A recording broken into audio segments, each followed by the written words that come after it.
Ever feel like your writing bogs down when it comes to description? You might find that your characters are so busy doing little actions that don't really mean much, but take up whole paragraphs, that they actually stop feeling real.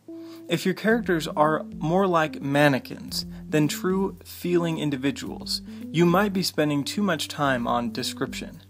And while there is a place for descriptive whoppers, often a single sharp word placed correctly can eliminate the need for long passages, explaining that, for example, someone is bending down and tying their shoe to stall for time. Enter adverbs, the funny little ly words that modify verbs, like mournfully, inquisitively, and carefully.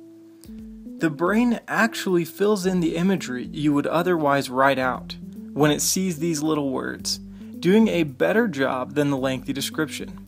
Let's test it out. Example 1. He cried angrily. That sentence tells you just as much as his face became red and tears were coming out of his eyes, and he was mad. The difference is the adverb gives out the image all at once and allows the reader to fill in with their imagination, while the longer passage takes enough time that too many of these tend to make the writing boring. One more example. First, the long version. His feet moved between the sharp things without touching any of them. This took some time since the room was full of them. Now the adverb example. He stepped carefully through the booby traps. In the second example, the brain actually sees a more complete example because we backed off of the details.